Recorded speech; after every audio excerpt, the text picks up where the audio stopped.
States. It's Mark from the United States. Good morning, good afternoon, good evening, Mark from the States. How are we doing today? I am doing fantastic. I hope you are as well. Thank you so much for coming. I appreciate each and every one of you. You guys are amazing. Thank you. Big Fake Couch, come sit with me. Today I'm going to learn about London postcodes. I've always noticed in videos, you see the street name and then there's this code. I always figured it had something to do with direction. You see SW or, just W or whatever. I figured it was somewhat directional, and then it's got some letters and numbers after that I wasn't really thinking that was like the address. I thought maybe it was something else. I don't know really what I thought, but today I'm going to learn, and this is a requested video, so thank you so much for it. This is going to be informative for me for sure. I hope all you are doing well. I haven't seen you in a while, so I was in Arizona this past weekend, and man, I had a good time, great time. Arizona, Phoenix is where we were. Completely different city that I'm used to seeing in like LA. It's in the desert, so it's sprawling, flat. Now it does have mountains around, which are pretty, but the city itself very flat and big, just kind of goes on forever, it seems like. And one thing that we noticed kind of right away was there's a lot of people just walking. I mean, we're not in like downtown. I'm not talking about downtown. I'm talking about just out and about. We were kind of just outside of downtown in Phoenix, and there's just a lot of people out walking, and the majority of them, I believe, are homeless. In LA and the surrounding areas of LA, you'll see a lot of homeless, but you'll see their tents. They pitch their tent there where they live and sleep and all this stuff. You see it all over the streets, just on the sidewalk, under bridges, so on and so forth. It's all over the place. In Phoenix, it's not like that. You don't see any of that, tents and stuff like that. It's a very clean city, which is nice. But as we were driving and as the sun was going down, we were in one area where we saw a bunch of people. I mean, not all like grouped together. They're just spread out. And they all were kind of like making their way to this one area, we noticed. And as we drove by, we looked down the street, and a couple blocks down, you can see a massive congregation of people. And you started to see like tents and stuff down way off like the main drag. So it seems like that as the night starts to come, they all kind of make their way to this area. It's almost like the city says, this is where you can pitch your tent and stuff like that. It's off of the main street, away from the majority of eyes, I guess.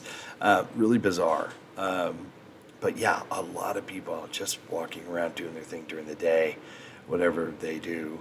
And then as the night was starting to come, they all kind of made their way to an area. It's just kind of different, I should say. Not like in LA where it's just tents everywhere. It's just horrible. But yeah, but a lot of fun. Of course, we got to see some baseball. My favorite team, the Dodgers, are out there. Los Angeles Dodgers train there, and it was a lot of fun. I may put some video up. Who knows? We have some video of us renting scooters downtown Phoenix, and before dinner we had like a half hour, so we got on a scooter. You just go up there, put your card in, and just take off on the scooter, electric scooter, and then and then you just drop it off at the next spot and leave it. Pretty fun. Cool downtown area. Pretty cool. So anyway, let's get into this video. This is London postcodes. I wanted to make a video about postcodes and how they work in London. The trouble is, I haven't really got the faintest idea. So I thought I'd find someone who does. This is Dave Cunnington, London taxi driver and tour guide, as well as a member of the Worshipful Company of Hackney Carriage Drivers. Dave served 36 years in Royal Mail, starting as a postie in Wembley at the age of 18. His final role within Royal Mail was International Operations Director. If anyone's going to know about London postcodes, it's Dave. Yeah. So the way a postcode works is in two parts, really. If you take something like Downing Street, SW1A, 2AA, when you've got the SW1A bit, that's what's called the outward code. So when you post your letter to Downing Street, the sorting office where you post it will have machines that will read that, they'll put a barcode on the letter, and it will send it to SW1A. And then the 2AA bit narrows it right down to the second part. And so that will then put it through what's called a walk sequencing machine that will read the barcodes, it will sort letters in order, and then the postman delivering to Downing Street tomorrow morning will have his letters all in the right order, all sorted by machine, thanks to the wonderful postcode. So when were postcodes invented? Well, Rowland Hill invented the penny black, and that's the first time we had stamps. He also was a very clever man because he invented postcodes. And what city did he invent them in? London. So we were the first country in the world, the first city in the world to have postcodes, and that was back in 1857. In terms of how postcodes were introduced into London, Rowland Hill invented 10 districts in 1857, and they went round the compass, really, northwest, north, northeast, east. One thing I've always wondered about London postcodes is that in like Wimbledon you have like SW, southwest, and if you go like southeast you have an SE postcode. But when you come North London, why is that not the case? Or has it been the case? The reason NE and S disappeared is because Anthony Trollope wanted to make London a bit more condensed, so he chopped off bits of the edge like Ilford and some of the south, merged them into fewer just to rationalise it. Now then, if you go to some places in London, you'll actually spot some signs of where the NE and the S still existed. And so NE became Newcastle and S became Sheffield. Here's where I get a bit confused. This is Newington Green.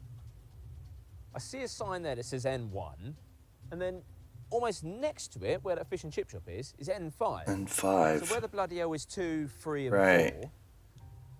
And to make matters even more confusing, if you go up Green Lanes, that's N16. Yeah, a lot of people would think I'm standing in M1. If I go over there, the next code I'll get to will be N2.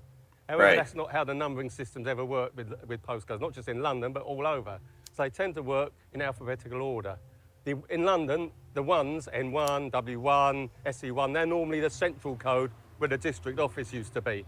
But then from then onwards, so in North London, it's N1 to 22, it goes up alphabetically. So the first one in the alphabet in North London is East Finchley. So N2 is East Finchley, then N3 is Finchley Central, N4 is Finsbury Park. Now wait a minute. If you've got a postcode like N1, if you can only have 3 digits to follow it, surely there's going to be a limitation to the amount of postcodes you can have in N1. I mean, what happens if you have too many postcodes in N1? Like often there'd be a load of building in an area and suddenly the postcodes bust. There's no more postcodes for that area. I used to be an area manager in East and North London in Royal Mail. Happened twice when I was in that area. All the docks around Catherine's Dock and Limehouse, they all got built on. That's in E1 Wapping. But Wapping had run out of codes. E1 had run out of codes. So what we did, we put a little W on it. So if you live in Wapping now, your code isn't E1, it's E1W. Another nice one that everyone would know was King's Cross. We had all the railway sidings out to the north of King's Cross. Up until 15 years ago, 20 years ago, they were just derelict land, old railway sidings, and along comes thousands and thousands of houses to be built. Right. And N1, which is Islington, which covers all that area, is bust. So what did we do? We put a C on the end to sort of make it like N1 Central. So if you live now in Granary Square or any of those areas to the north of King's Cross Station, your postcode used to be N1 and now it's N1C. Now, okay, I totally get that. The adding of an extra character, or in this case right here, C, because then that opens up a next series of codes. It's like a license plate, adding another character to. That's why some license plates here in the States, some states have, like, say, for instance, California has 7 characters, whereas, say, Arizona only has 6 because they don't have as many cars and people. I get that. Maybe I don't. Well, it's not that I don't understand. I guess I'm following along pretty well, I believe. Here in the States, we do street, number. Well, we have city, Then we have, well, name, street number, then the street name, then the city, state, and then we have our zip code is what we call zip code. Mine being 93003. So that tells you basically what city, so that when it gets put in the mail, they basically look at that zip code, the 5-digit number at the end, and that tells you where in the United States it goes. And then if the city's really big, it may have more than one zip code. So East Ventura will have 93003 or 4, and West Ventura can be 93001. And it depending on the size. So I get that, and that's similar to how London is doing it here and other places. We don't, instead of just having numbers, there's SW, Southwest, or whatever. So I get that. It's confusing, though, for someone who just looks at it, who's not familiar with it. But, okay, I'm understanding it. Well, when you think about it, postcodes are a pretty clever way of condensing so much information into a small, unique code. It's the postcode of this green hut. Well, everywhere in London's got a postcode. Everywhere in the UK's got a postcode. That's not actually a delivery point. So Royal Mail would say, technically, should it have a postcode or not? But we give it one. It's W11 3BU. So W11 is Notting Hill. And the reason we give it W11 3BU is because it's right opposite number 10 Kensington Park Road. And that's actually the 5th most expensive house in this street. And from numbers 2 to 36, they're W11 3BU. Are there any postcodes that defy the Royal Mail logic? Well, yes. I mean, Royal Mail try to stick to the rules where they can, but I'll give you a few examples. E98. When Rupert Murdoch moved his printing out to Wapping, that was East London, they gave him a unique postcode, E98. But that wasn't the different bit, really, because then he moved his headquarters over to London Bridge, built that great big News International building by London Bridge, and he managed to keep E98. It's in South East London, it's south of the river. There's no E code south of the river, unless you're Rupert Murdoch, and you keep your E98. Okay, so I'm roughly beginning to understand this numbering system. But why is there an E20 postcode, but not an E19? If you're watching EastEnders, you'll sometimes see the square's got a sign, Borough of Walford, E20. Now, when EastEnders started, they came to Royal Mail and said, could they have a postcode? And they wanted their own one. So in East London, we go from E1 to 18. So we gave them E20. But it became a problem in 2012 because the Olympics planted themselves in Stratford. Stratford, which is E15, didn't have any more room on its postcodes. So we gave them a postcode for the whole of the Olympic Park area, all those flats, all those buildings on the Olympic Park are now E20. Know where E20 is? Well, sometimes it's Walford on telly, sometimes it's the Olympic Park. Either way, it defies all the logic of Royal Mail. Can you change your postcode? Well, lots of people want to, and why do they? Couple of different reasons. There's a campaign that's still been going 20 years in Windsor and Maidenhead, where they want to create a new code, WM. Why do they want to do that? Well, Windsor and Maidenhead's quite a nice area. It's even got Windsor Castle in. They don't like having a SL postcode because it makes them look like they live in Slough. Another example of wanting to change your postcode is there's a businessman in Ilford whose postcode is IG. I don't know why Ilford's IG. That's not logical. But he wants to change the code to E19. At the moment, there's E1 to 18. There's E20, which is the Olympic Park. There's no E19. Why does he want that? Because he thinks his business would sound more prestigious if it was London, E19, as opposed to Ilford, Essex. One more example of people change their postcode a bit nearer to home is Kingston Vale. They're actually still part of Putney, SW15, and they want to change their code to Kingston, KT, Kingston-on-Thames, because it sounds posher and it gets them outside the London codes. Royal Mail's response to all the requests to change the code? No hope. How do they decide postcode boundaries? Various ways. The River Thames is a good boundary between postcodes. If you go along the bottom part of the River Thames, beyond Tower Bridge, to the north is E for East London, to the south is SE for South East London. South West London breaks that rule a little bit because South West London has got postcodes to the north of the river and the south.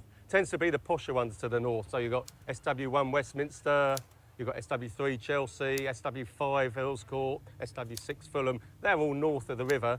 As soon as you get south of the river, you've got a whole load of southwest postcodes. An easier way to do it in more modern times has been things like railways. So where I was a postman was in Wembley, in northwest London.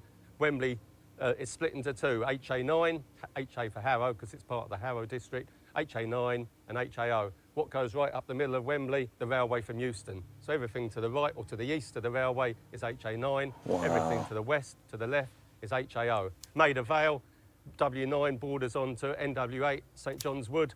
What goes through the middle as a border for them? Edgware Road, or at that point it becomes Maida Vale. Does the knowledge use postcodes? Well, yes, it does. When we do the 320 runs in the knowledge, which is what we call the blue book, so 321 runs form the framework for London, and each of those 320 runs visit every postcode sector within the 6-mile radius of Charing Cross. So within the knowledge area that we learn, they've designed those runs to make sure every sector's covered. And most of them are covered in the first book. And I was surprised, I never knew that. So whoever designed them actually knew their postcodes because they got to every single postcode. So as far southeast as SC4 Catford, as far northwest as NW10 Willesden, out to W4 Chiswick, all the corners we got to. Did postcodes help me with the knowledge? Well, I'd say definitely. All right, what's this knowledge he keeps referring to? Yes, I can think back to one particular appearance I had, and I was asked, take me from Nassau Road, SW13, to Nassau Street, SW1. Sorry, W1, I should say. Now, I knew straight away SW13, Castleknock, Barnes. So I was able to think, yeah, I suddenly remember where that Nassau Road is. I couldn't quite remember the way out of it, so I sort of took a simple way out and back in. But I nailed the run, and that was partly because immediately it wasn't a worry thinking, where on earth's SW13? I knew Nassau Road, and she told me, interestingly enough, the two postcodes in the question. So are there any tricks where postcodes help you navigate London? I think the first obvious one is we're blessed with the fact that they're geographical, which isn't like the rest of the country. So if someone asks you for SW, you know you're generally heading down to the southwest, so that's the easy one. Yes. I think the next thing to remember is the ones. Start to know where all the ones are, E1, W1. Which is generally the central location of that area. Starts with the 1. Okay. It's easy if you know those, and then you're off to a start. And then it just goes out from there. And then maybe if you want to get a bit more technical, start to think of the alphabet. So I sometimes forget the ones in Southwest. I never worked in that area. But if someone says to me SW18, I think, oh yeah, I know SW19's Wimbledon. So yeah, let's go a bit back in the alphabet. I know SW18's Wandsworth. So I know that gets a bit more technical, but the fact they are alphabetical sometimes gives you a clue. What about central London? You know, EC 1, 2, 3, 4 and WC 1 and 2. What about that? Yeah, so when you go to the city, EC 1 to 4, EC for the post, central London, is EC1. It's where the GPO headquarters used to be in St Martin's Le Grand. That building's now Japanese Bank, just south of Postman's Park, between St Martin's Le Grand and King Edward Building. That used to be the GPO headquarters, so they used that as the central London. So EC was the first place they had. EC stands for East Central, WC stands for West Central, and they were the centre of London. So the way I always remember EC is going round the clock. EC1 St Paul's Cathedral. Okay, let's see here. EC, SC1, E1, N1, W1, SW1. Okay.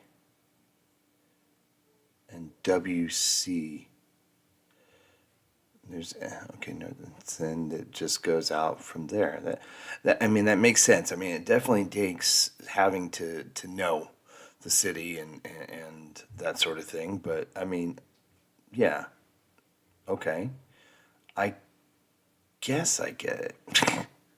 But yeah, I'm gonna go ahead and say when you break it down like that, sure, it makes more sense when it's broken down. I won't obviously know all the areas, so that part I wouldn't be able to know just by looking at a postcode where it's going, but I would probably have some sort of idea based on the directional code at the beginning, for sure. Oh wow, this is pretty wild. Around there and you go around the clock to get to EC4 down the bottom. West Central is really just split into two. And the way I used to learn it, rewind there, sorry. the way I everybody. always remember EC is going around the clock. EC1 St Paul's Cathedral, around there and you go around the clock to get to EC4 down the bottom. West Central is really just split into two. And the way I used to learn it on the knowledge often was WC1's the northern part, so Bloomsbury, getting down into sort of around Tottenham Court Road end. And then as soon as you go south of that into Covent Garden, towards Trafalgar Square, it becomes WC2. And now I feel it just feels good that I just test you a little bit on some of these. Go on then, you get me in South West London, I'm rubbish in it. South East even worse. Okay, so what about Streatham? Streatham, SW16, and you've got Tooting SW17, Wandsworth SW18, yeah. Bayswater, W2. W2's a big code, so it covers Paddington, Bayswater, almost out to where we're standing there in Notting Hill. Camden Down, that's a nice one. NW1, another big code. East Finchley, N2, first one in the alphabet of the N's. Highgate, N6, because they used to have they've still got a joint delivery office with N19, Upper Holloway, Right, okay, just down Hornsey Road. Oh, bloody hell, Lewisham. Lewisham, I think it's SW13, because I used to remember because it's unlucky Lewisham. Yeah, it is SW13. SW13, I always remember unlucky for some, unlucky Lewisham. Sound like a bingo caller. Yeah, and there you go. Simple as that, your London postcodes. Big thanks to Blinkist for sponsoring this video. Wow. Check out the link below to get a free 7-day trial of Blinkist Premium. If you found London postcodes a little bit confusing, just wait until you see the Knowledge of London examination process. Oh, that's I'll leave what that it video is. on screen now.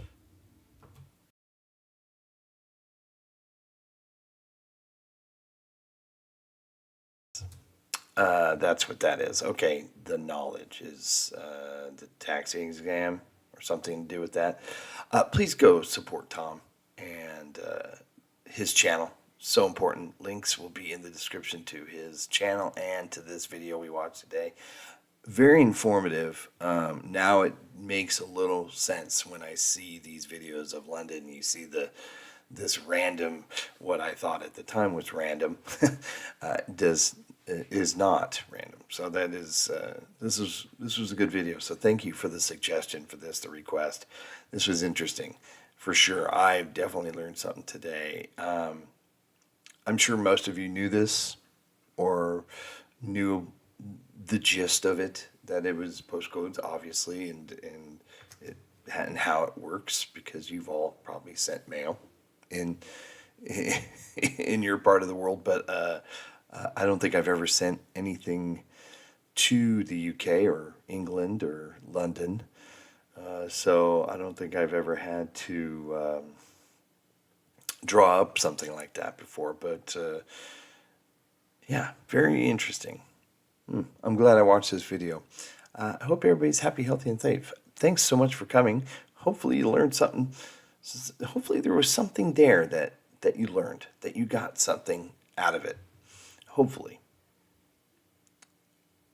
I may have to watch him do this taxi exam at some point. That'll be interesting as well. Learning city streets and all that stuff looks hard on its own, and then you're going to throw in a bunch of other stuff. Yeah, no thank you. All right, everyone. We'll see you in the next one. Take care. Bye. Mark from the States, Mark from the States, it's Mark. And he's from